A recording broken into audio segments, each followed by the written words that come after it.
because I committed my crime at 16 years old. So it was a basic robbery, and the robbery ended up into a murder. Because I made a vow to my dad. I made a promise to him when I was told that when he sold the reception hall, the dance hall for the lawyer, I saw my dad build that place up from foundation up. When I saw him giving that up, because back then I thought he didn't love me because he was focused so much on work and that place. But the moment he didn't hesitate to sell that to help me is what changed me.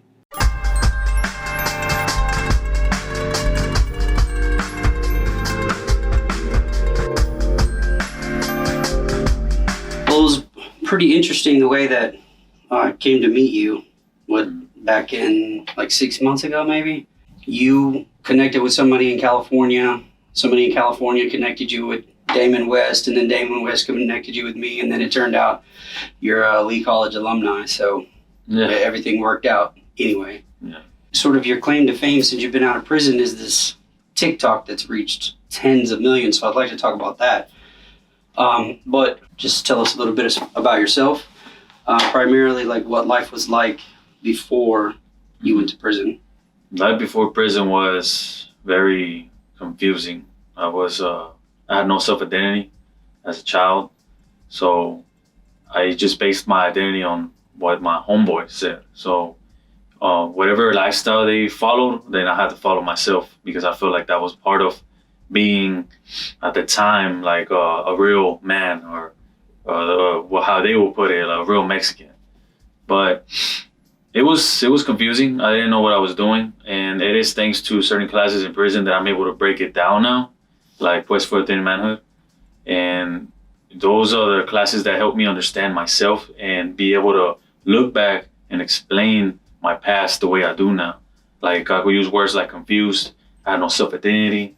I had a baggage, a scar from dad not being there. So all those things accumulated into me raging out against the world. And raging out against the world was in a form of robbing, stealing. And on the inside, I just wanted, and at the time, that's how I thought, I wanted to kill somebody. That was it. There's no reason at all for money, none of that. It was just wanted to kill somebody. So I could brag it to my homeboys. They were like, yeah, I did that. Like, I'm a real man. Like, I could take a life. That and my past was like that. So it was just filled with anger, frustrations, resentment, insecurity, fear. So all that is a bundle of who I was. So, yeah. And all this was like teenage years? This was teenage years. And because I speak like that because I committed my crime at 16 years old. So it was a basic robbery, and the robbery ended up into a murder. He's not a friend anymore, but he crossed the line. He ended up murdering somebody. And it's just changed the whole thing. Like, that's where it started my whole being incarcerated from the juvenile with the capital murder and aggravated robbery, because we also robbed somebody. It was before him. And it's the man ended up murdering somebody else. Long story short, he gets caught up because all the evidence is on him on that second murder. So somebody else calls, I don't know if it was Crime Stoppers or what, but that's how my name came in. They said, hey, he didn't just kill that other person. This guy also killed this one, and that's how I came in. Yeah. So that's how I got caught up with all that. Now I face myself in a juvenile with a capital murder and aggravated robbery. My life, for those who are listening right now, they should know that with capital murder, I shouldn't even be out here right now. Right. Like they're looking at me like, how did you do that? Yeah. But it just so happens that my dad had a reception hall for a dance hall where we had quinceañeras, weddings, and all that. And he sold all that to get a good lawyer, and I was the only one with a lawyer. So at the end of the day, it ends up with money. Like whoever gets the best lawyer, circumstance, that's who wins, and that's how the justice system works. Yeah. Yeah, that's still seems to be the case. There's a huge difference between people who have the means to defend themselves and people who don't. Yeah. So had you had a lot of experience with the justice system as a juvenile before this? Like, had you been in and out, or this was your first time in? Zero. And then they certified you as an adult? So for me, I had no basic understanding of nothing. No, I plead the fifth, which I could have done that when they started questioning me. They took me as a juvenile. The detectives took me without my parents' consent or a lawyer, and they took me to somewhere, to the station. And I could have really beat the whole thing because I started wrapping myself up in the story, and now that's what they used at the end of the day. Yeah. But now I know that I could have just been like, hey, you illegally got that information. Yeah. But maybe if I'm 100% right, I don't know. But what I do know is that I spent 7 months or between 7 and 9 months in juvenile. At that time, I was already 17 years old. The court saw it as a thing. You know what? They're just going to certify him. Yeah. They certified all 3 of us. 2 of us were 17, and 1 of us was like 13 years old. And all of us were in Harris County at late 2009. Yeah. So I was there about 3 weeks, and my dad bonded me out. They paid what was it, a 25% of the bond, and it was a $250,000 bond. So now I'm out. Now I'm in the monitor, and I'm fighting my charge outside. That's another reason why I got lower time, because I actually had to be able to show them that I wasn't going to run. Right. That I was out there. But yeah, I was really originally going to get 25 aggravated sentence. But the judge, my mom, I didn't know she did that. My dad owns a soccer place, and I was coaching kids. I was mentoring them, and I was teaching them about, even then without all the knowledge that I have now, because of I was able to read now, go to Quest for them, I know Voyager. Well, but even without that information, I was mentoring children. And I was teaching them about the monitor, about hanging out with the wrong crowd. That's what happens. So my mom took a picture of me and the kids. And she, surprisingly, on my last court day, she asked the judge to show the picture. Surprisingly, she, as stern as the judge was, she's like, all right, let me see it. So when she saw the picture, she looked at me and she's like, this affected your sentence. Mm-hmm. So when she said 215 aggravated CCs, concurrent, I'm still in shock because, I was thinking that I was going to get slapped in the hand. Was saved. Yeah. Well, no, actually, selfishly, I was thinking, like, why am I going to prison? Yeah. So now I'm like, I thought I was going to get away with it. I thought you were just going to slap me in the hand and let me go back home. I already had plans for later on. And that was naive and ignorant and also selfish, because now I believe that justice does need to be served. I did take place to a certain degree of what happened. So now I know that was selfish to say or expect. So now I'm zoned out. I'm in the back. They said 15. I keep hearing 15. I'm 16. I'm 17. No, I'm 19 years old at the time now. I fought the charge almost 3 years. Now I'm 19 and I'm like 15. So now I'm all zoned out. But the sheriff went in there and he's like, why are you looking like that? I'm just like, 15. He's like, did you know that your other co-defendant just got 25 aggravated? Mm-hmm. So you were supposed to get 25 aggravated. But they took 10 years off when she saw that picture. So I was like, whoa. So in that moment, I've always been like that when I hit rock bottom, when I feel like I'm hopeless, when I feel like I'm losing hope, there's something always in me that arises. And then not only because I heard that I have good news, but I started getting this feeling like, you know what? I'm going to make a vow to myself while I'm in here, that I will learn much more through this experience that I would have ever learned, even if I didn't come through here. So I said in the very beginning, set in my mind that I'm gonna learn. I'm gonna educate myself. I'm gonna do everything I can to fill myself with whatever knowledge I can get. So that was already the beginning of the way I started my sentence. Yeah. I had a very similar thing. I got an aggravated robbery, and that's how I went into the prison. Because that was my third, I spent some time in juvenile and some state jail, and then I came back. And so that's how I had it in my mind, is that I was going to, there's a couple of different things. One of them was just, I feel like at that time I was 18, 19, and I was going to go away for 8 years. And so I wanted to try and keep up with my peers who would be going to college and who would be starting their lives. So I was just like, okay, I'm going to get in the zone and try to educate myself. And that's another story. But I had a similar motivation. At that time, incarcerated, I was going to do everything I could to educate myself and change the way I thought about things. So then at 19, you've been fighting the case for 3 years. You get sentenced, and now you're going to prison. Mm-hmm. And what was that like for you? Since you had been running the streets, did you kind of already know what to expect, or was it completely new to you? It's completely new. The closest thing I've ever even thought about prison was Shawshank Redemption. And Dead Presidents. Yeah. Like, that was it. Or Blood In, Blood Out. Yeah. And it's like you try to put those movies together and just say, this is it. I gotta turn to this little warrior, because at the time I'm 120 pounds and I'm short. No, I'm already like as the size I am as height, but I was tiny. So I'm like, I gotta learn fast. Yeah. So now I have, with no expectations, I get thrown in this cage, so to speak. And now it's just a whole culture shock, especially when I get to Garza West. And that first thing they do to us is they strip us out and we're in the line.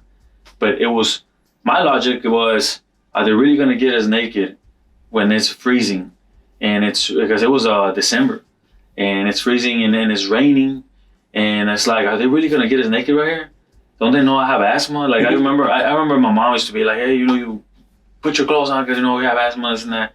But now I'm shaking, butt naked, trying to first time I'm ever naked in front of somebody else like that. And now I'm just trying to figure out what's going on. Yeah. And I'm trying to hold myself together too. Like, no, you need to keep pushing. And then how they strip away your identity while telling you, you have no name anymore. You this, you're a TDC number, your mom, your dad, all that, it has out the window. We are your dog. TDC is your mom and dad. They start giving us a whole runaround, and it's like, dang, this is it. Yeah. Like, what did I get myself into? Yeah. And it's just the reality started to sink in. Like, dang. Yeah. So 19 years old, I'm TDCJ. So when you get assigned and go to general population, did you still have on your mind that you're gonna educate and change yourself, or did you get caught up? I mean, what was that like going to general population? It was a tug of war. But the war, the leans towards knowledge always won, because I made a vow to my dad also. I made a promise to him when I was told that when he sold the reception hall, the dance hall for the lawyer, I saw my dad build that place up from foundation up. He literally put everything, and he might have just a little bit of help, but this man put the plumbing, he put the cement, he put the, everything. It ended up being into a beautiful spot where, man, you had parties every week. And it's like, when I saw him giving that up, because back then I thought he didn't love me because he was focused so much on work and that place. But the moment he didn't hesitate to sell that to help me is what changed me. And I was like, how is that possible? Like, I thought I wasn't loved by him. I thought I wasn't capable of being loved. I thought I was a piece of crap like he used to say I was. But when he did that, that was an action that just is like unified my heart. And it's like, it confirmed that I could be loved. And as a boy, it is very, very helpful for a father to show that love language to his son. Mm-hmm. And that just unified everything. And it's like it released all that frustration and anger I had towards the world. As funny as some people may find that, but as a child, if you see any attributes when your son is acting this way, your daughter, sometimes the father really needs to ask, what am I not doing? And once you start really looking at your child's eyes and saying, you know what? I love you for who you are. I guarantee you that every single son and daughter, you're going to see something in them spark light into them. And I believe that's how God formed it. So I'm not trying to get off track, but that's how I found, it unified me. And going to TDCJ, answering your question, is that I saw these gangs. I'm sure people will guess I'm from Houston, so you actually already, understand who was the ones that were approaching me. And they will tell me, like, if you ain't lasting. Yeah. So I'm like, they're always telling me that. They said, I told them that, like, when I was in the county, I said, because they were like, man, I guarantee you in 6 months you're going to be, doing this. And then you're going to be all filled up, whole face. And then you're Hispanic. You're from Houston. You're going to have the Astro Stars. You're going to have the Astro Stars in your head, maybe right here, or maybe on your neck. Yeah. I said, without speaking against those people that did do it, it's not too late to try to turn around. But I told them I'm not doing that. They started laughing. No, yeah, just wait till you hit ID unit or maximum security. And I said, all right. So now, not only am I not facing, I'm facing way more obstacles because it's like, I could join. I could do this. And then after I saw how, there was a misunderstanding when I got to Garza East. They, out here where I was at, when in my neighborhood, we consider each other homeboys. Like, hey, you're my homeboy, or I'm your homeboy. That's friends. Yeah. Well, somebody asked me, are you a homeboy? Yeah. I'm like, yeah, I am. Oh, yeah, okay, well, boom. They start showing me everybody in the whole unit, all these Hispanics and all that. And I'm like, dang, everybody's friendly in prison. Yeah. So I got a taste of what it is to actually be in it in a few maybe hours. But I started seeing all these people just, man, worshiping me. Hey, where you from? You from Cloverleaf, this and that. And now they're handshaking me a certain way. I'm like, what are you doing? Like, what is that? Yeah. And then it's all brand new. But then I'm laying there later on and I'm like, I keep hearing him saying homeboy to him. But why does he call him that? And then I asked him, what does that mean? He's like, oh, that's if you're affiliated. And I'm like, oh, man. I said, you know what? Hey, I'm going to have to fade my heat. And I said, get everybody in the rec yard. One day I meet up. I said, we'll meet up tomorrow. I said, all right. I said, I want to talk to all of y'all. And they got in a big old circle. Now I got to face that. Yeah. Because I don't know anything. And I go in front of everybody. I'm like, hey, I want you to bear with me. I just got in the system. I don't know what was what. I said, but y'all asked me if I was a homeboy. I'm not. So I already knew, like, hey, what comes with that? Like, so now I'm just waiting. But one of them was understanding. The other one was too. But after that, they all shunned me. Yeah. Now I understand how it feels to be a solo. Now it's a whole different ballgame. Now you don't go in the chow hall, everybody saying hi. Now it's all you and yourself. Yeah. And now you have an understanding that if there's a race riot or there's this, you're on your own. So I'm just like, whoa, now I was, there was times that I was tempted. I saw the whole groups going over there. You got to understand, I already had a self-identity crisis. Man, I was trying to fit in with my homies outside. But in there, I found myself in the same battle. I want to fit in. I see these groups. And I'm like, dang. But you know what? I remember my dad's tears. I remember the sacrifices that he made. I remember the vow that I made in the county. I said, I'm not going to fold. Even if they shun me. Even if I don't have a seat or a certain spot I could be saved or a table. You know what? I'm gonna go through this. And that's how my mindset was. Now I'm educating myself. First year I get my GED in Garza East. I'm already turning 20. And I get so much, my scores were so high that they chose about 12 of us to get shot up to, what is it called? I forgot the college, but it was in San Saba. It was just to get the basics. Like Coastal Bend?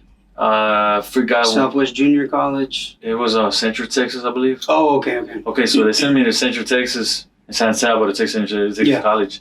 And as I'm going through it, I'm still going through my crisis. Now one day I see them clicking in on Austin dude. But what didn't make sense, well, it's actually off topic, but I saw this man getting clicked in and all my hometowns were like, bro, just say the word. Just say the word, you in. And I'm like, man, I was tempted right then. And then I was about to say, yeah, I was like, you know what? And out of all people, a black dude gets up and whispers to my ear, basically. He's like, and I wish I could meet him now and thank him. He sat there and said, look, hey, represents blue. I'm sure y'all can understand who that is. I'm a C, he says. If you get in, you will answer a lot of problems. I said, but you will add a lot more that you don't even want to deal with. And it's like, man, it's your choice though, but I recommend you not to do it. Man, he just brought me back. Yeah. I looked at my hometowns and I'm like, nah, I'm good. And man, I wish I could meet that man now. Like, whoa, like, wow, you saved me from so much. You helped me. Like, my mindset would have been where I'm at because I would have been so, at the time, I don't know what it was to be in it. But now that I know how it is to be in it, I would have gotten caught up with not only the racism, but the politics behind it. The fighting amongst each other, trying to babysit others.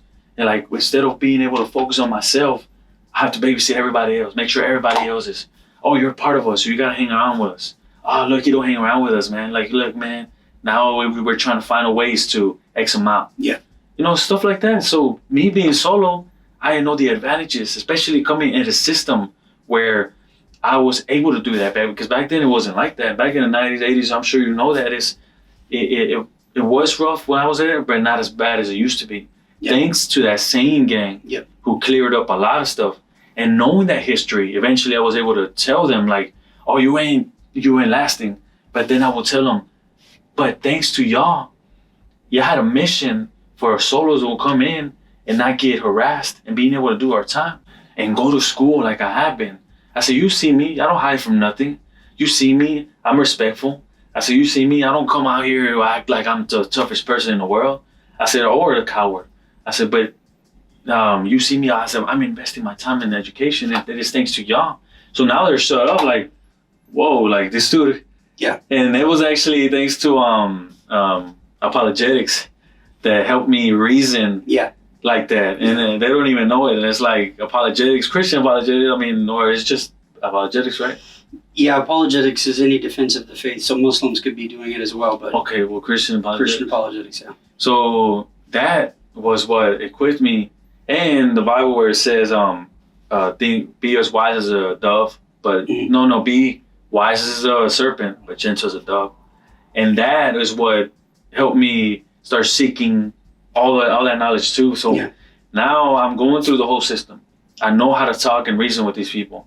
I don't always have to raise my hands and protect myself, because I know how to speak, I know how to act, and I know how to listen. And I know when not to speak. So now these people are like, man, and then on top of that, I started getting really good with art. So who wants to be the artist? Right. I'm the one drawing this man's, the 400-pound dude over there who's running the whole TV. His daughter. I'm drawing his dog, or I'm drawing this person's cat, or his wife. And they're entrusting me with pictures like that. Yeah. And they had nothing wrong anyways, because I wasn't doing nothing stupid, but I was just drawing my butt off, and I got so good with portraits that they all understood me as an artist. So, I didn't know the two of the main best golden tickets in there is a tattoo artist first off, and then the actual artists were painting or portraits, and I started using that too. Yeah. So I guess for some reason I had never thought of it like that. So I used to do portraits also, and so I used to do it for everybody. I never thought about my doing that deflated any sort of problems that I may have had with other people. Because I hung out with a lot of different people. I hadn't thought about the connection with the art, but you're right. Like you got pictures of people's families, and sometimes their families are responding. They're like, tell so-and-so, and then they're coming to you and they're like, man, my wife, my mom, or somebody said this, that, and the other. So we did have this connection with all sorts of people through art. And I used it on my whole advantage. Yeah. And it's basically falling into the category of being wise as a serpent. Not that I was manipulating people, but it was also to defend myself without having to fight. Yeah. And a war without having to fight, it's like that's the best thing. So I would actually, as a matter of fact, when I landed because I went in Robertson, once I got sentenced, I went through college. They ended up making it into a women's prison, so they shot us out, and they promised us they were going to send us back to college. But it was I believed it, but it was false. Yeah. And I ended up in Robertson unit, which is a maximum security. But actually, at Robertson's where I got trained up to draw really good. And that's when I started learning all about networking and all that. That's when I landed on Ferguson. It was funny because as soon as I get in there, I already know, because I was taught while I was hanging out with the right crowds and all that. I was always told, don't ever go inside a cell and hide it, or just start cleaning it and just stay in there when you get any unit. You go out and go straight to it. And man, that helped. That knowledge helped me out so much especially when I got Ferguson. I went in there, put my stuff in my bunk, and I told the officer, let me out. She's like, you just got in. I said, nah, I want to go to the day room. And it was a whole different ball game. Robertson's huge, big cells. Now I understood what everybody was talking about when it said red brick units. And I was like, oh my God, I thought it was a waiting area, but it was a day room. It was a little bitty cage. Yeah. So I'm like, whoa, as soon as I get in there, all these Hispanics get over. I'm like, so I can put all my stuff in my bunk. my celly, like, hey, if I don't come back, it's already packed up. I said, I'm gonna go straight to the day room.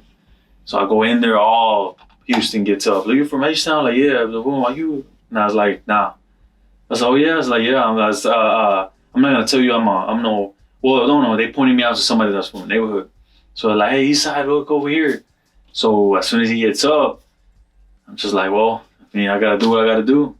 And I just look at him straight in the face. I'm like, look, I'm not gonna tell you I'm no hard ass.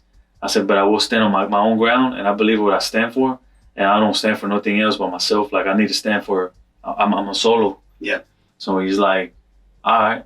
Well, little did I know, they just started placing cameras over there. And they just started grabbing, these guys are doing that for organized crime. So a lot of them were already intimidated. Yeah. But when they saw me on top of that, going straight to it, they're like, oh yeah, this dude's, we can't just mess with him. Like he just goes straight to the day room. Like, he goes straight to the dude and talks to him. And little did I know, I used to ride a bus when I was a kid called Andy's Bus. Anybody from Cloverleaf would laugh right now, like, oh my God, Andy's Bus. Well, the dude was like, are you see from Cloverleaf? Like, yeah. I was like, Andy's Bus. Started laughing. Like, yeah, when I was a kid. Like, well, that was my dad. I was like, whoa. I was like, remember that big kid that was in there always screaming, yeah, because y'all were acting up? He said, that was me. So I started laughing because I saw him doing the same thing in prison. Yeah. He was the main one getting up, hey, homeboy, shut your lie, going off. He's going cussing them out and everything. And I'm like, whoa. And he made way for me. Yeah. He's just like, hey, man, I understand he's a solo, but anywhere he wants to sit, y'all let him sit. This and that. I'm like, whoa. But I don't know if you want to ask me more questions. No, all that's great. I didn't know you had spent 6.5 on Robertson. I mean, Robertson's not a joke either. Yeah. But I didn't know Robertson is one of the newer units. Is that what Yeah. you're saying? So it's bigger cells. Yeah, I didn't understand that until Ferguson was one of the old, like from the movies, kind of old school. Short redemption. Yeah.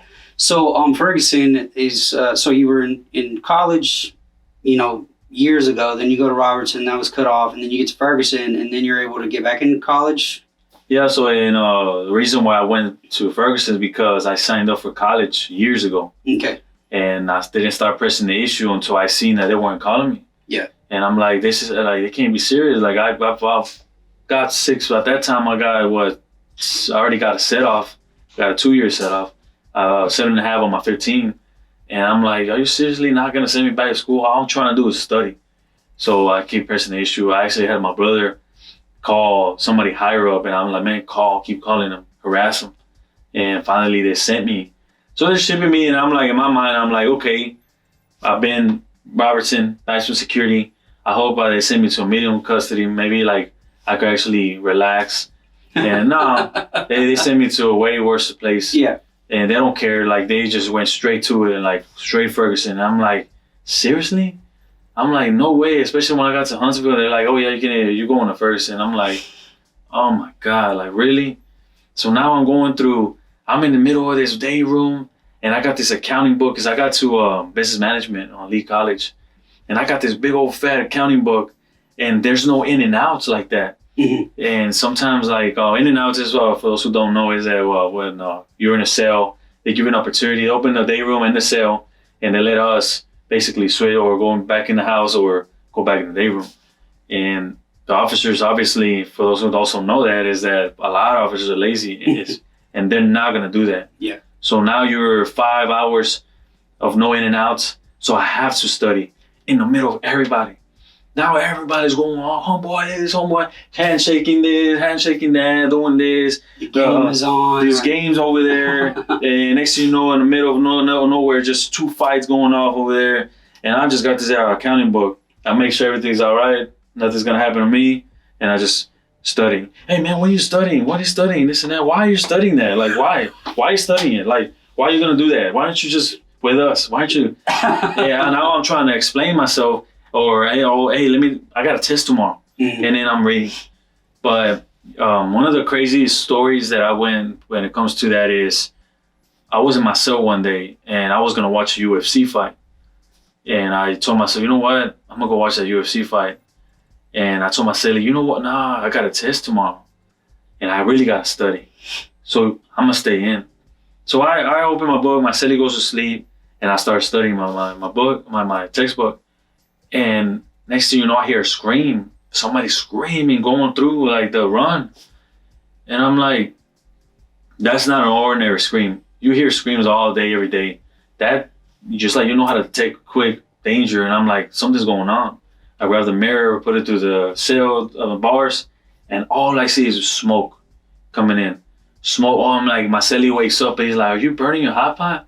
I said, bro, cover yourself up. They smoked the day room and all that's coming. He's like, oh crap. Well, I follow suit with him.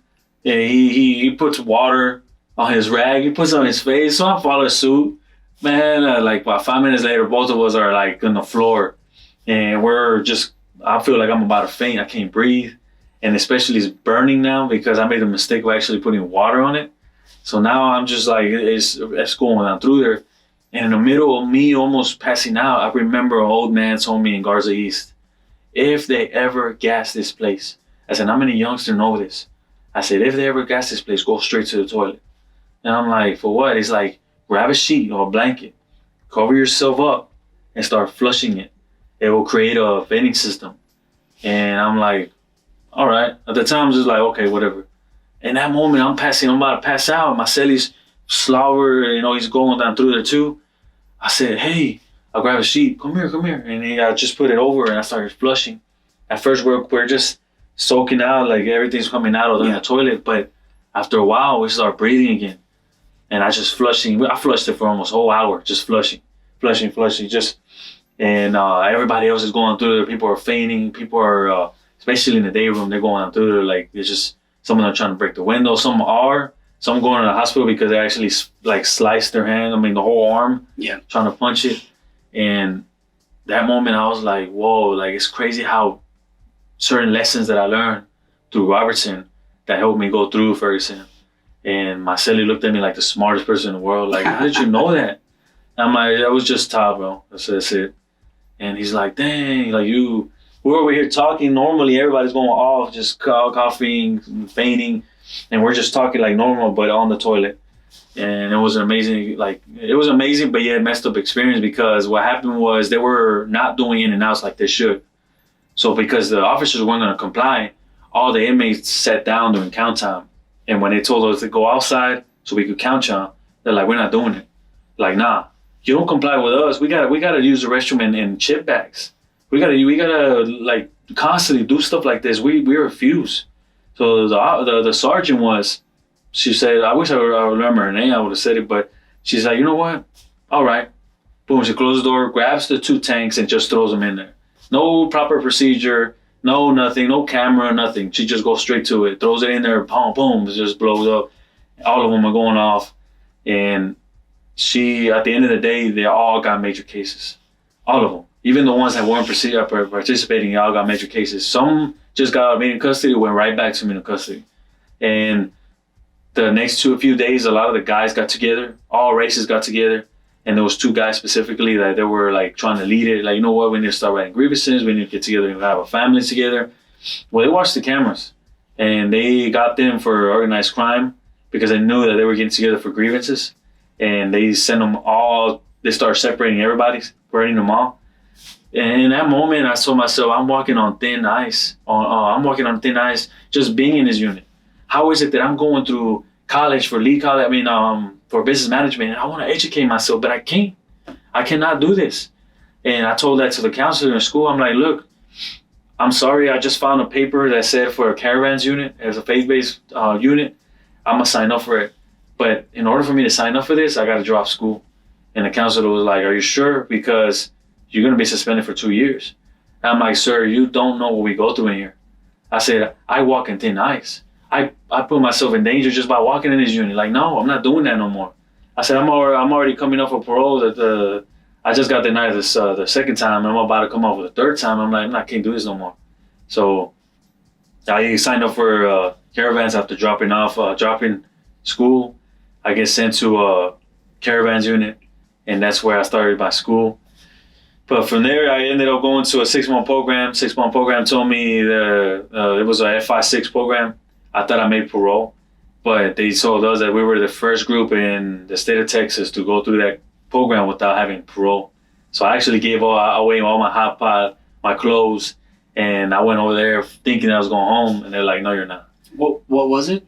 It was a FI6 program. Oh, they made you go from caravans to another program? Yes, and that's the main reason why I thought I was going home. Not only because it's FI6, but I'm on a caravans unit. Yeah. And which it could also put you in a program and then send you home. Yeah. But that program was like a year and a half or 18 months. Yeah. So it's a faith-based. It's not one of those other. Oh, I'm familiar. Programs. That's why I was wondering, why did they send you from caravans somewhere else? Because it's So I'm over here like I'm already in a program. They're like, oh, you're going to FI6. So I'm like, oh, definitely I'm going. I'm like, forget this one. I'm going home. So I'm going over there. Everybody's telling you going home, and then now you're signing a paper that says you're the first group of Texas Texas prisoners to go. It was crushed. Where was it? It was in Bryan, Texas. Hamilton unit? Hamilton unit. Oh, okay. So that is where that's when I started compromising my vow.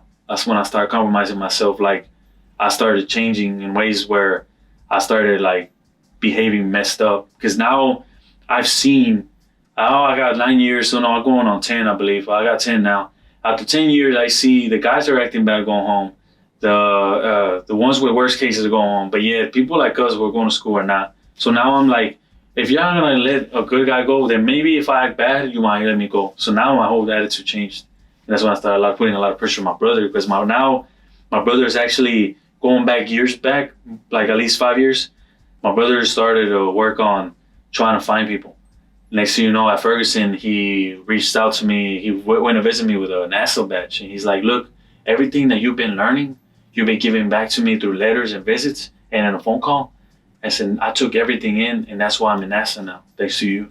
So now my brother's in NASA. Now I told him, okay, look, this is the way you do it. You reach out to bigger people. Now you push your weight around using that badge to try to get me out too. Not to be selfish, but that's the only way I'm going to get out. So we ended up finding Scott Budnick, who is a prison reform in California, who actually was the one that connected, called Damon West, and then Damon West called you. Yeah. Well, I mean, I called you. Yeah. But it's crazy because the story's pretty long, but my brother ends up meeting this guy, and we start pushing for, petitions amongst the community.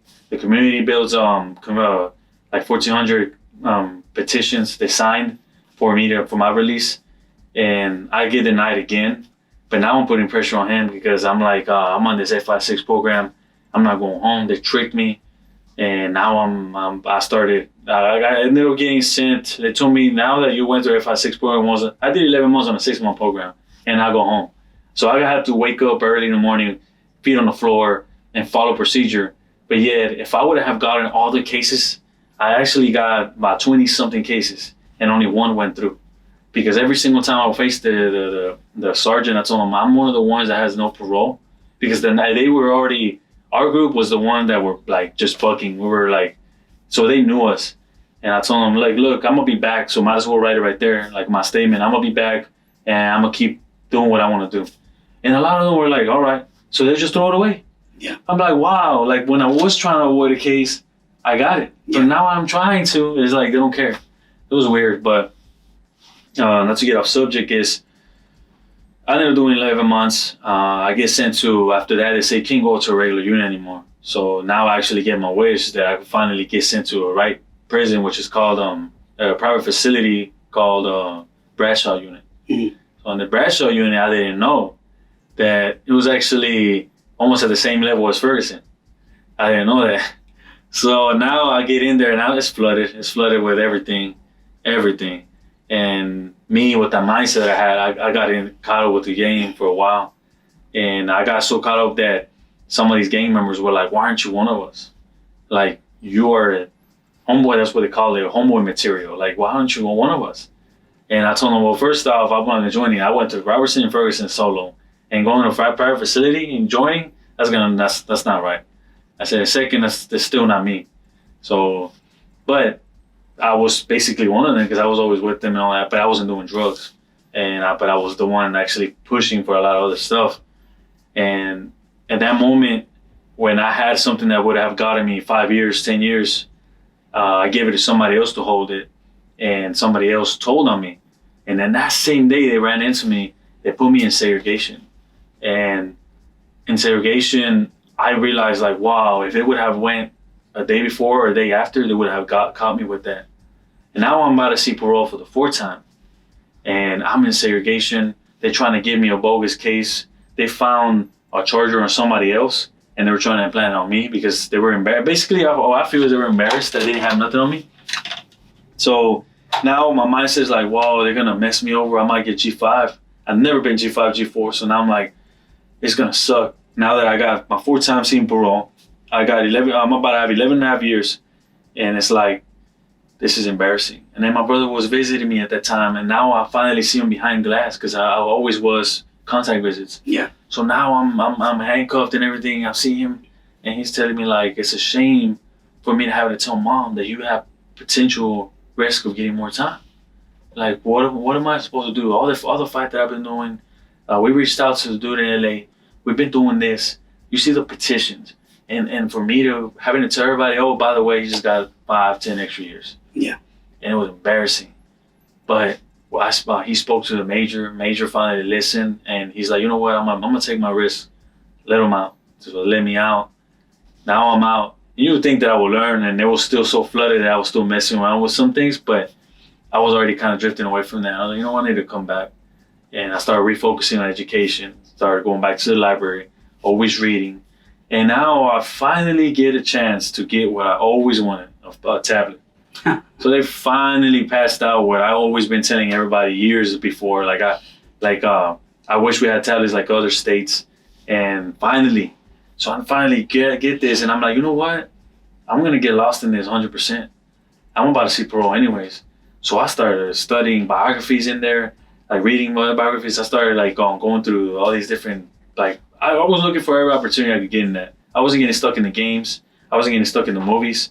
Even though I watch maybe once a week, but some guys were doing it 3 times a day. Yeah. So I'm just like, nah. I started studying, and then I actually had an audiobook. Never even saw that. So I'm just like, whoa. I'm listening to it. Now guys are like, I wake up. It was a routine. I wake up, go to the restroom, come back, study, be zoned out. Somebody would talk to me. Even when I could hear them, I act like I can't hear them now.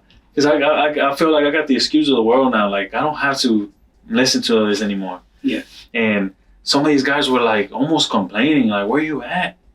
Like, it feels like you're not even living here no more. I'm like, I'm not. So they didn't know I was just stuck in the studying or drawing. And it's like, I just invested so much time in that and used my opportunities with the tablet that once I made parole, like they gave me an FI1, and it was amazing because I was like, dang, like this is a beautiful experience. So you had served what, 12? 11 and a half on a 15. So right now you still got 3? So right now I've been out 6 months, going on 7, and I have 3 left to discharge. So yeah, let's talk about that. Because when I met you, you had only been out maybe a month or 2. Mm-hmm. And I've got referred to you by Damon. And, I'm doing this YouTube thing. And then when I talked to you, you'd only been out like 1 or 2 months. And you said on TikTok you had 38 million views and 100,000 followers. And I was jealous. I was like, how did that happen? So what was that like? So first, I guess just getting out after so long and all that drama that you went through, what was that like? But then tell us about this video. So I'm getting released from Bradshaw unit, and I don't know anything about TikTok. I barely know about Instagram because I heard of it, but I never even seen it. So I'm getting out, and I get released. I hug my family and all that. We go through the whole process of crying. When I get inside the car and we start driving, it's when all the weight, I feel everything come off. And even now, I don't know how to explain the emotions. All I know is that it's all these thoughts and emotions at once, just multiple, just at one time, just boom. Or really more like boom. And tears, I started crying. And I didn't know that the whole time my sister's in the back recording. And my family's touching me, like my mom's rubbing my head. My little niece places her hand on my shoulder because she's like right next to me, which I didn't ever actually had an experience to be an uncle, by the way. And She puts her arm on me. My brother reaches out. He's driving. He reaches out back. My dad, he's in pure pain because he just had like multiple surgeries on his lower back, screws and all that. So he was being, which is okay. He was being stubborn and not trying to stay home like everybody was advising him, because sitting down at that moment was painful, was crucial. And he was in a lot of pain, so he really can't hold back or nothing, but he's like there. So I'm going through the whole emotions, and I didn't know my sister was on TikTok recording me. She tells my dad, you know what, I'm gonna upload this on TikTok. And next thing you know, hey, we just hit, like an hour later, we just hit 10 million views. Like, what the heck? And I'm not even processing it. Like, I'm still processing the world. Like, I'm trying to, whoa, you know, I want to touch a tree. I want to put my foot on grass, you know, kind of, you know, experiences. And hey, we just hit 20 million views. And later on at night, they were all like, oh my God, look, 30 million views. And my sister was like, you know what? I'm going to shut it down. I can't take this no more. I keep getting, because 1 time out of 10, there was a negative comment. Yeah. Like, you'll get the typical, oh, he's dangerous, or and then there's some that were falsely accusing me of other crimes that I had nothing to do with, like of a child or anything to do with touching a kid. It's like, okay, yeah. My sister started deleting those comments, and then became thousands by the thousands, like so many comments that she didn't know how to keep up with a lot. But she was only focused on the negative, and she didn't realize that 9 times out of 10 there was more positivity. Yeah. And that's why I was telling her, like, man, she actually took it off, like shut down the whole TikTok. She's like, I can't do this no more. I said, look, I told her, like, my conservative side, I'm like, look, this is freedom of speech. Whatever people want to say, they could say it. So let them open that up again. If my story needs to be told, open it up, please. She's like, okay, well, you know what? We're going to call it Free J-Rod, like your movement has been called. Because I got a website called Free J-Rod. And Free J-Rod, they ended up calling the TikTok Free J-Rod for the movement that started all the whole petitions, which is called Free J-Rod. So she said, you know what? I'm going to call it Free J-Rod. I don't want anything to do with that TikTok. I'm going to have my own because I don't like that public. I don't want to be just out there like that. So I'm like, all right. So, wow, like things just, I got basically snatched into TikTok, and I didn't know nothing about it. Now I got to learn how to do lives and understand how to do videos, what people want to see, and try to keep spreading I'm really just trying to do it to spread my story. Not for self-glorification, of course, but to speak about the reality of crime and prison reform and all the above. And I want to just, whatever people can learn from it. And now it reached, at this point, it is at 46.7 million views. And it got to 44 million when Univision, the local news on San Antonio, reached out. A woman named Lydia, she said, you know what, I would like to show your story. It is very inspiring. And their approach was not only of somebody that just came out of prison, but somebody that was in prison, educating himself. And in the process of educating himself, was writing his brother through letters and visits, and then eventually phone calls. I was giving my brother the knowledge of I was learning. My brother soaked that in, ended up using that, and then ended up in NASA and used that to be able to release me. So this story is basically like what their approach is. This man was able to influence through letters and all this. So his brother had to help him become what he is. But then his brother, being in NASA now, helped him out to come out of prison. Mm-hmm. And now they're interested in finding out what I'm doing. But it's basically what Univision ended up showing. And it was just local news, which I should say just because now CNN reached out in Spanish. And CNN was like, we want to, people, they heard the story. Somebody heard it. And you know what? We want to show his story too. So we just had an interview yesterday. They put it on the website. And now my story has been spread internationally. And on the 17th, actually, Univision's national news has reached out too. And they're like, we want to show it national now. So now we have that. And it's like, wow, like you go from a place like Ferguson or you go in a place where you have capital murder and 16 years old. You think that your life is over. You're trying to accept in that moment that your life is over, literally. You're trying to picture your brother as an old man when at the time he was like a little bitty. Maybe what, 11, almost 12 years old. So it's like, how do you go from that to being in front and to the TikTok, to the news, and all the opportunities that are arising from that? Because now there's other people connected with NASA that want to interview us too. So it's like, wow. But it's like I said, it's not for self-glorification though. And I'm not gonna take it as in like, hey, look at me, I'm my Mr. Special. No, I believe that that's why the opportunity has been given to me, because I know that I'm not gonna take advantage of it and just take off and say, forget this. No, I'm gonna turn around and say, there's communities out here that need help. There's children out here that need help and need guidance, educated, the right education too. And it's like, can I be that? Can I, my brother and I actually had plans before all this TikTok stuff that we wanted to make an academy for children that would take these bad children in, or these lost children or youth, and train them up in the way they should go. Like the Bible says, train up a child in the way he should go, and he or she will not depart from it. So I'm like, how can I train up a child in the way he should go? That is not only my child, but a child that I know could end up in a juvenile with a capital murder like I did.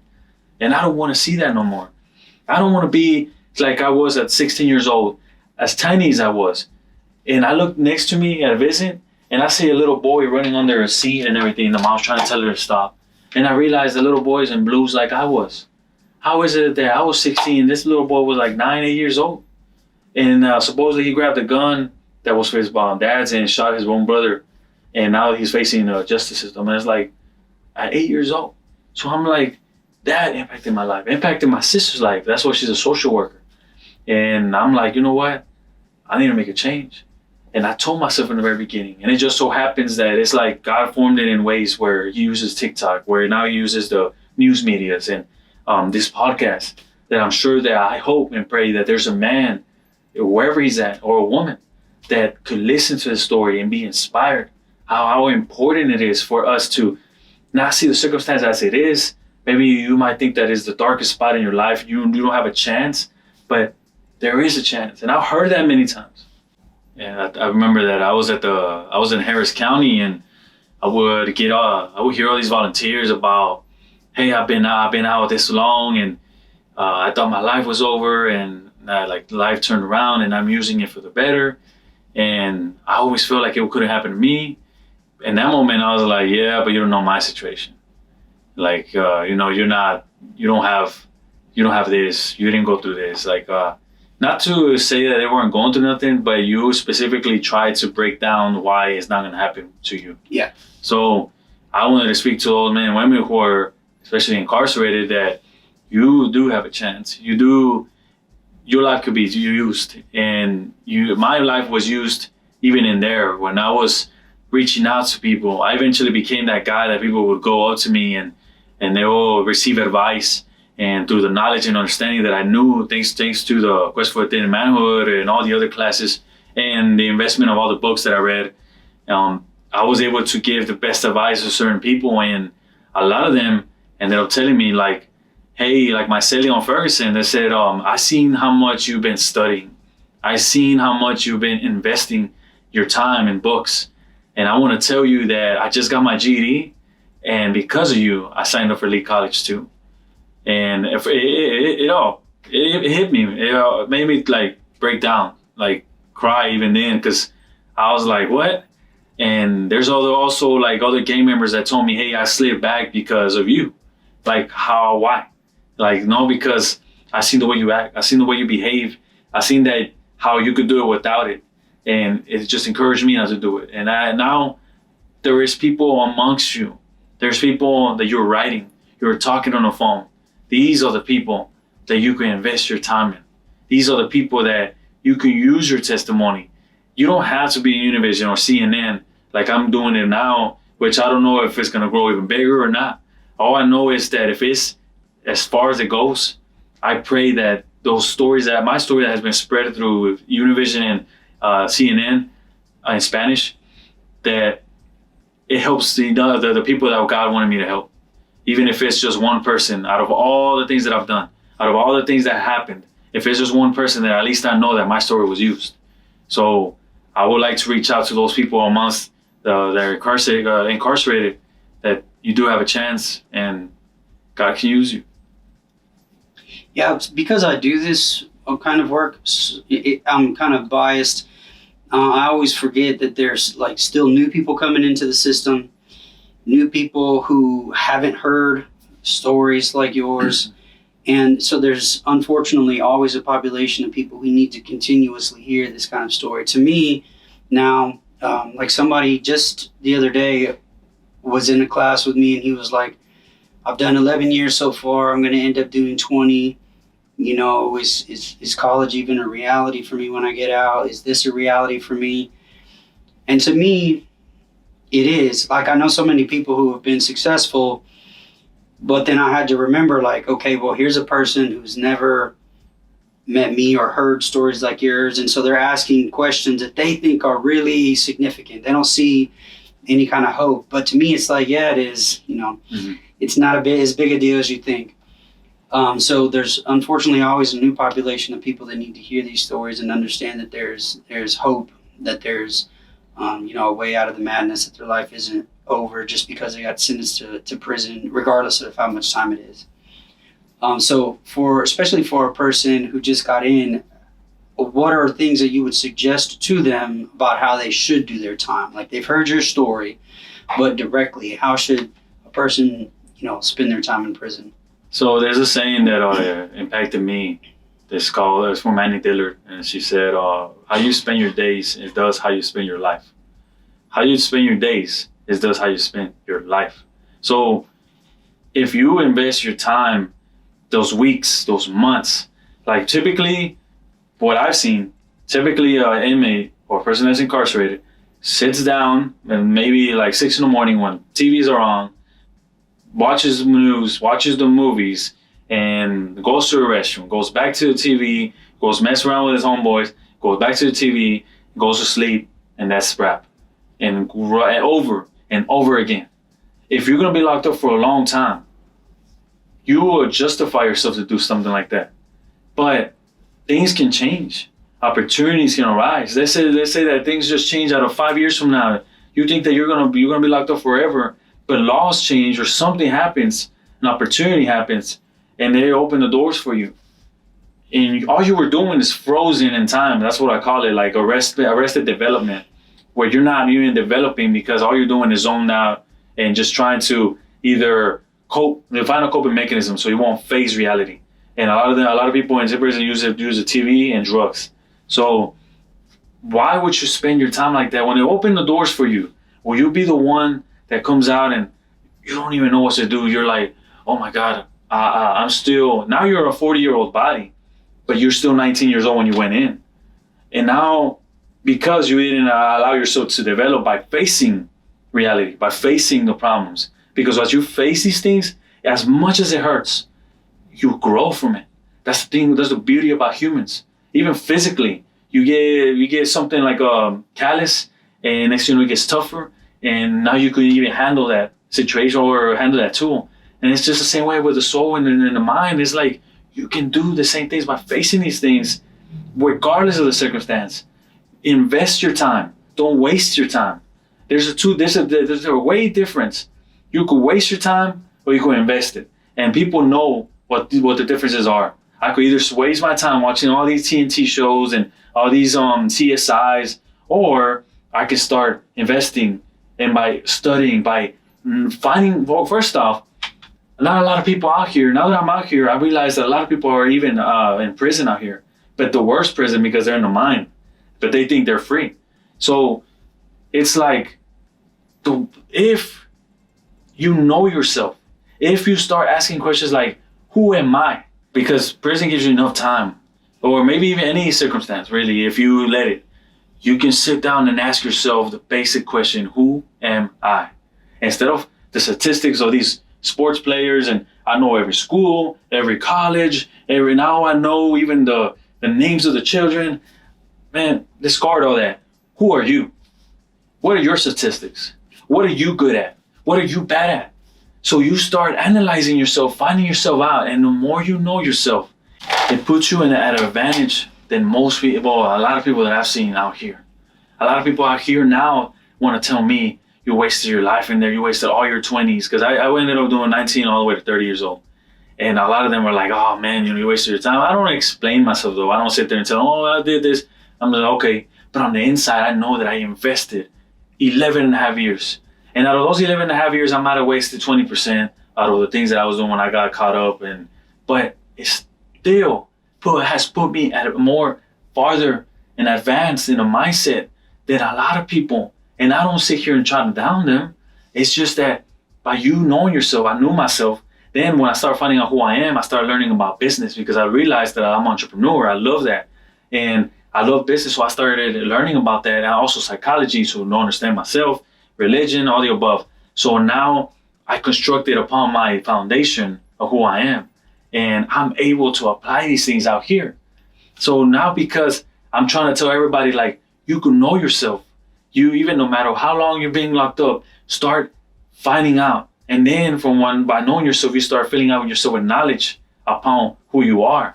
Train up a child in the way he should go, in the way you should go. And then you will not depart from it. So regardless of the circumstance, regardless of how much time you got, even though it hurts, yes, it sucks. Yes, the circumstance sucks. But you could still find the opportunities, the golden nuggets that are inside of the cave. Start finding those golden nuggets because they're in there. They're somewhere. And it takes an educated mind to find those nuggets too. Because with knowledge, you start finding that out. So now to kind of give you a basic what's going on with me in my life. Thanks to knowing myself, thanks to the understanding of the knowledge, and investing my time in education. And within 5 months, I opened up a paintball field. And it's getting me between $400 to $500 a game. And then on top of that, I made a logo called Just Laugh. It's a little yellow symbol, the shape of my face, the little bald head with the sticked out ears because I embraced myself. Like they used to make fun of my ears, and now in high school and all that, now I embraced it. So I made it into my logo. It's called Just Laugh. And I'm going to start placing them on shirts, but eventually I want to create my own animation, cartoons and all that. So I believe hopefully one day people could watch this and say, he's from Just Laugh, like maybe they will recognize it just like Disney. But I'm creating my own logo. I just started. I got another guy in now, and he's the guy with the machines. He's the guy that's gonna put them on shirts. I'm the guy that's creating it, and because I'm the creative one, I know art, so I'm bringing the art in. He's bringing the machines, and we're both working together for now. And I just paid $2,000 on a trademark and a name for this logo. And how did I get money when I'm in the situation that I'm on? I literally made $2,000 drawing portraits. Yeah. I made 10 portraits in 1 week because I got so good at doing what I do in there that I was able to apply myself. Yeah. So basically that's what I have going on. And whatever else opportunities arise from the story of Free J-Rock, then I will use that too. And just, I'm going to go as they go. I mean, just ride the wave. Well, it looks like it's continuing to grow as you've got the Univision local and then CNN and now Univision national. And so it's continuing to gain media attention. Hopefully you'll be able to connect with the folks in LA about the film school. And also, interested to see where Just Laugh goes. I just started paying attention in your Facebook, posting all the different things in the logo. So interested to see where that's going, especially for our young entrepreneurs and small business owners and people who are aspiring to start their own thing when they get out. It'll be a good example for them to follow. Mm-hmm. Well, thank you for coming out here. And usually I only do interviews with people who've been out a couple of years already just to give them some traction to see where they're going to go. So I hope to have you back, in a year or two and see what's happened since then, because just in the last 6 months, it seems like you've made just a ton of progress in that small window of time. Yeah. But thank you again. I know the guys and ladies will appreciate having heard from you. Yeah, and I thank y'all for listening, and I hope that my story have just inspires you, and maybe one day I could meet you and you could tell me, maybe you could inspire me as well whenever you come out and succeed and do your own thing. So I look forward for that. All right, thanks. Thank you too, bro.